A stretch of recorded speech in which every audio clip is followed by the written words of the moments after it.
여러분 안녕하십니까? 전세 보증금을 돌려받지 못하는 피해가 전국적으로 확산되는 모양새입니다. 대규모 전세 사기 의혹이 불거진 경기도 동탄에서는 오늘까지 90건이 넘는 피해가 접수됐습니다. 피해자들은 거래 과정에서 집주인 측이 전세 보증보험 가입도 막는 등 의심스러운 정황이 한둘이 아니라면서 사기 가능성이 크다고 주장하고 있습니다. 변윤재 기자가 취재했습니다. 화성 동탄 신도시에서 오피스텔 250여 채를 소유한 박모 씨 부부로부터 피해를 입었다는 신고. 오늘 오후 1시 기준 91건이라고 경찰은 밝혔습니다. 전체 세입자의 3분의 1이 넘습니다.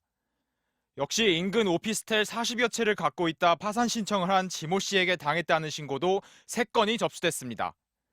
피해자들은 애초에 임대인이 전세금을 제때 돌려주지 못할 걸 염두에 뒀다고 주장하고 있습니다. 박 씨 부부와 지 씨의 임대차 거래를 도맡아 함께 수사선상에 오른 공인중개사 이모 씨 부부. 집주인이 보증금을 못 돌려줄 때 보증기관이 대신 반환해주는 전세보증보험 가입을 세입자들에게 만류해온 것으로 알려졌습니다. 당시에 중개인이 이 집 들어오려고 줄 서 있다. 이미 여러 차례 보고 갔고 지금 아니면 여기 못 구한다. 거래량이 많아가지고 보험 안 들어도 된다. 보험에 가입하려면 전세금이 집값보다 낮아야 하는데 이 과정에서 전세가가 부풀려진 게 들통날까 봐 가입을 막았다는 겁니다. 가입 요건은 현재 기준으로는 전세금이 주택가격 100% 이내로 들어와야 되고 5월부터는 90% 이내로 들어오도록 강화하고 있습니다. 또 같은 집주인의 주소가 개별 계약마다 다른 것도 계획된 사기였을 거란 의심을 키우고 있습니다. 임차인, 임대인 이렇게 주소를 쓰잖아요. 그게 사람마다 다 틀리더라고요.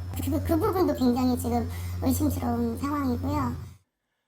임차인을 대거 모집하는 과정에서 전세금을 돌려줄 의도가 없었거나 반환 능력이 없는데도 계속 계약을 맺었다면 사기죄가 성립할 걸로 경찰은 보고 있습니다. 경찰은 박 씨 부부와 공인중개사 등 4명을 출국 금지한 데 이어 사건을 경기 남부경찰청으로 옮겨 수사를 확대하고 있습니다. MBC 뉴스 변윤재입니다. 검찰이 더불어민주당 전당대회 돈봉투 전달에 관여했다고 지목한 전 대전 동구 구의원이 MBC와의 통화에서 돈봉투를 본 적도 없다며 검찰의 주장을 정면 반박했습니다. 검찰은 수사에 속도를 내고 있는데 돈을 받은 것으로 의심되는 당시 송영길 캠프 지역본부장 일부를 이미 압수수색한 것으로 MBC 취재 결과 확인됐습니다. 핵심 인물인 강래구 전 한국수자원공사 감사의 구속 여부는 이르면 오늘 밤 결정됩니다. 송구민 기자가 단독 취재했습니다. 압수수색 나흘 만인 지난 16일 검찰이 처음 불러 조사했던 강화평 전 대전 동구 구의원이 MBC와의 통화에서 처음 입장을 밝혔습니다. 자신이 캠프 지역본부장 몫인 1,000만 원을 50만 원씩 20봉투로 나눴다는 압수수색 영장 내용은 전혀 사실이 아니란 겁니다. 캠프 사무실은 보안이 불가능하다며 돈을 세서 돈봉투를 만든다는 건 말이 안 된다고 말했습니다. 캠프에서 자거나 대전에서 출퇴근하는 어수선한 상황이었고 은밀하게 돈봉투를 만들 분위기가 아니었다고 설명했습니다. 자금 출처로 지목돼 압수수색을 당한 사업가 역시 의혹을 부인했습니다. 강래구 전 한국수자원공사 감사가 스폰서, 즉 후원자로 언급한 김모 씨는 돈을 요구받았지만 준 적이 없다고 밝혔습니다. 내가 돈을 줄 수 있는 여력이 있으면 내가 왜 너한테 주나? 내가 초영이랑 직접 주지 그랬죠. 검찰은 수사에 속도를 내는 분위기입니다. MBC 취재 결과 검찰은 이미 지난 12일 2021년 당시 송영길 캠프의 지역본부장 일부도 압수수색한 것으로 확인됐습니다. 대전과 세종, 전남 지역 본부장들로 이미 돈봉투를 받았다고 의심되는 수사 대상을 일부 추렸다는 얘기입니다. 자금 조달과 전달의 핵심으로 지목된 강래구 전 감사는 현재 법원의 구속영장 실질 심사를 받고 있습니다.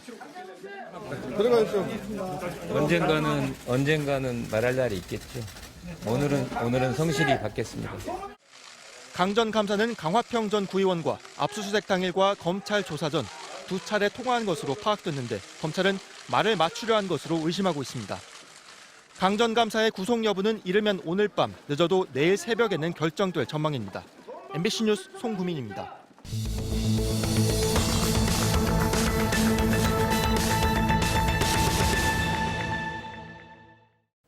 뉴스의 현장에서 사실을 확인하는 현장 검증입니다. 대학생들이 1,000원만 내면 아침 식사를 할 수 있는 1,000원의 아침밥이 요즘 화제죠. 지난해 28개였던 참여학교가 올해는 41로 늘어났습니다. 반응이 좋으면서 얼마 전엔 여야 대표가 앞다퉈 대학에서 밥을 먹으며 서로가 정책의 원조라고 주장하기도 했습니다. 그런데 같은 1,000원이지만 밥상에 오르는 음식은 학교마다 차이가 크다고 하는데요. 현장에서 검증해봤습니다. 아침 8시 서울의 한 유명 사립대학 학생식당을 찾아갔습니다. 잡곡밥과 미역국, 미트볼에 각종 나물 무침 등 식판 가득 푸짐한 아침 식사가 단돈 1,000원입니다. 1,000원이라는 게 믿기지가 않을 정도로 퀄리티도 되게 괜찮고 한 점심때까지는 그래도 든든해서 식빵과 잼 등 후식까지 시간만 맞춰오면 양도 인원도 제한이 없습니다. 자율배식이라서 네. 거의 한 10,000원치는 먹을 수 있더라고요. 거의 제육볶음이었던 그때는 사실 이 국그릇 있잖아요. 여기다가 이걸 그냥 담아서 먹었거든요. 똑같이 1,000원의 아침밥을 시행 중인 전북의 한 대학교를 찾아갔습니다. 학생들을 따라갔더니 도착한 곳은 식당이 아닌 편의점. 1,000원을 내자 삼각김밥 하나에 컵라면 하나를 줍니다. 항상 라면과 삼각김밥이 나와요? 네네, 항상 그렇게요. 이렇게 먹고 나면 몇 시까지 좀 배가 안 고파요? 그래도 한 11시, 12시까지는 참을만 한 것 같아요.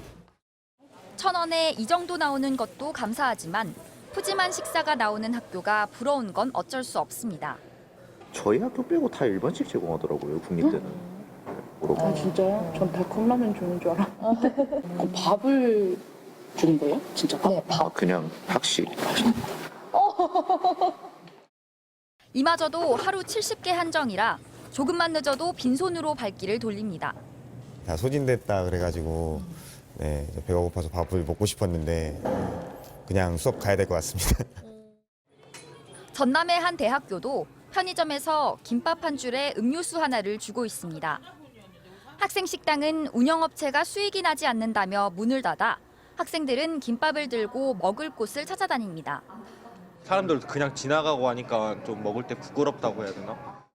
1,000원의 아침밥이 없는 학교보다는 낫지만 상대적인 박탈감이 들기도 합니다. 그분들도 1,000원 내고 먹는 거고 저희도 1,000원 내고 먹는 건데 저희도 좀 좋았으면 좋을 것 같아요. 같은 1,000원의 아침밥인데도 이렇게 학교별로 큰 차이가 나는 이유는 뭘까? 정부가 지난 2017년부터 시작한 이 사업의 지원금은 대상 학생 1명당 1,000원.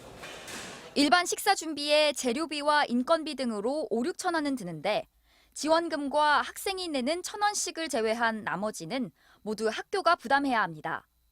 동문회와 기업, 기부금이 충분한 일부 유명 사립대들은 여유가 있지만 재정난에 시달리는 지방대들에게는 큰 부담입니다. 정부에서는 1,000원 주고 학교에서는 3, 4천 이상을 부담을 해야 되거든요. 인심은 자기들이 쓰는 거고 사립대학들은 엄청난 재정적인 데미지를 입으면서 이 사업을 안 할 수가 없는 상황. 결국 부담을 견디지 못하고 포기하는 대학들도 나오고 있습니다. 학교에서 부담을 하는 거잖아요. 물가가 뭐 4,000원, 5,000원일 경우에 연 2, 3천만 원 정도씩 계속 적자가 발생하는 거죠. 이 상태로 계속 하는 게 맞나? 일부 지자체들이 추가 지원금 지급을 검토하고 있지만 이건 역시 지역 여건에 따라 격차가 생길 수밖에 없는 상황. 좋은 취지가 빛이 나려면 재원 마련 통로를 확대하거나 대학 여건에 따라 지원금을 차등 지급하는 등의 보완 대책이 필요해 보입니다. 현장 검증 남효정입니다. 멸종 위기에 놓인 장어에 치여 실뱀장어를 불법으로 남획하고 있는 현장들 그제 저희가 보여드렸는데요. 이게 단지 실뱀장어만의 문제로 그치지 않고 해양 생태계 파괴로 이어지고 있습니다. 작은 실뱀장어를 잡으려고 모기장처럼 아주 촘촘한 그물로 강 하구 대부분을 막아버리기도 하는데 이러면 다른 어종의 치어들까지 모조리 여기 걸리겠죠? 대부분은 버려져서 죽습니다. 결국 다양한 종류의 우리 근해 물고기들 역시 씨가 마르는 겁니다. 류현준 기자가 현장 취재했습니다. 8,000년 역사를 자랑하는 전북 고창 갯벌. 뛰어난 생물 다양성을 인정받아 2년 전 세계 자연유산으로 등재된 고창 갯벌입니다. 이곳에선 말뚝과 그물을 이용한 어업행위가 불법이지만 버젓이 이루어지고 있습니다. 갯벌 한복판 나무 기둥마다 걸려있는 자루 모양의 긴 그물. 조류를 타고 오가는 물고기를 모두 쓸어 담는 낭장망 어법입니다. 특히 굵기가 1cm도 안 되는 실뱀장어를 잡기 위해 모기장처럼 촘촘한 그물을 쓰고 있어 작은 치어들도 빠져나갈 수 없습니다. 만조 시간이 돼 물이 충분히 차오르자 작은 어선이 그물을 거들어 나갑니다. 그물을 들어올린 다음 묶어뒀던 끝부분을 풀고 잡힌 물고기를 모두 털어냅니다. 이런 불법 싹쓸이 조업의 목적은 몸값이 비싼 실뱀장어. 수많은 다른 치어들은 모두 버려집니다. 충남 아산만의 한 선착장. 부표로 표시해둔 그물 수십여 개가 바다를 가득 뒤덮고 있습니다.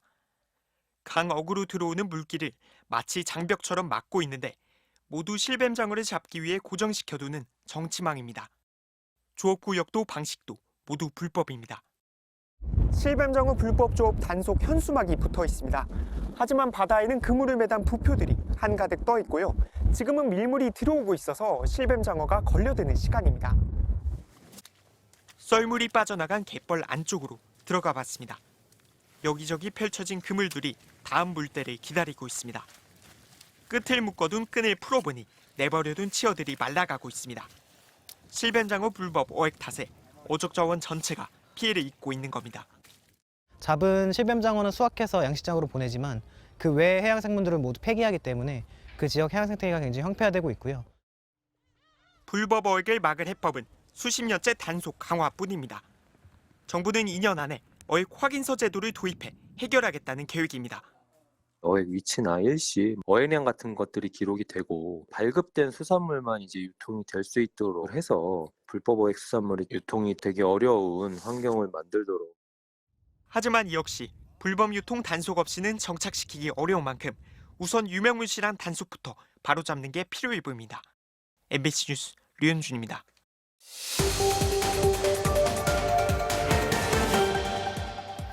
최근 예비 타당성 조사 없이 지방공항을 지을 수 있는 특별법이 통과되면서 여권 정치인들 사이에서 설전이 벌어지고 있습니다. 여기서 공통적으로 언급되는 표현이 활주로에서 고추 말리는 공항입니다. 지방공항 건설이 논란이 될 때마다 이용객이 없어 경제성 떨어진다는 주장의 근거로 이 표현이 등장해 왔는데요. 실제로 지방공항 활주로에서 이런 일이 있었던 건지 팩트체크 알고 보니에서 따져봤습니다. 활주로에서 고추를 말렸다고 지목되는 공항은 전남 무안공항입니다. 지난해 오간 항공편이 192편, 이용객이 2만 9천여 명으로 많지 않은데요. 여기에서 주민들이 활주로에 고추를 말리는 사진이 찍혔다는 겁니다. 공항 만들어 놓으면 어마어마한 인프라 투자가 필요한데 전에 그 어딘가요? 무안인가요? 왜 동네 주민이 고추 말리는 사진이 굉장히 화제도 있었죠. 공항... 지금 이런 내용은 여러 언론 기사에서도 반복적으로 등장합니다. 텅텅 빈 활주로에 인근 주민들이 수확한 고추를 말리는 장면으로 화제가 됐다. 무안공항은 활주로에서 고추를 말리는 사진으로 곤욕을 치렀다는 겁니다. 문제의 사진을 찾아봤습니다. 한국언론재단 뉴스 빅데이터 서비스에서 검색되는 1990년 이후 이 공항과 고추가 함께 언급되는 기사는 모두 862건이었는데요. 이 기사들을 하나하나 다 확인해 봤지만 공항에서 고추를 말리는 사진도 또 그런 내용 담은 기사도 전혀 찾을 수 없었습니다. 무안공항 관리하는 한국공항공사에도 사실을 확인해 봤는데요. 공사는 활주로에서 고추를 말린 사례는 확인되지 않는다며 공항시설에 일반인이 출입하는 건 불가능하다고 밝혔습니다. 실제로 활주로는 보호구역이라서 아무나 출입할 수 없고요. 활주로에 이물질 놓는 것도 법에 따라 엄격히 규제되고 있습니다. 그럼 이런 주장은 어디서 시작된 걸까? 최초로 확인되는 건 지난 2004년 국회 대정부 질문입니다. 아시다시피 김제공항 활주로가 이 고추 말리는 데 쓰인다. 이런 얘기입니다. 정부가 하는 투자 효율성이 이렇게 엉망인데. 실제 완공된 공항이 아닌 당시 공사를 추진 중이던 전북 김제공항 부지에서 고추를 말리고 있다는 주장이었습니다. 하지만 이후 이는 적자가 심한 공항에서 실제로 있었던 사실처럼 여겨져 정치인의 발언과 언론 보도 등에서 반복적으로 언급됐습니다. 지역공항 건설을 결정하기 위해선 경제성과 지역 균형 발전 등을 고려해 냉정히 따져봐야 할 겁니다. 실제 있지도 않았던 지방을 비하하는 의미의 표현으로 진지한 논의를 가로막는 일은 없어야겠습니다. 알고 보니 이준범입니다.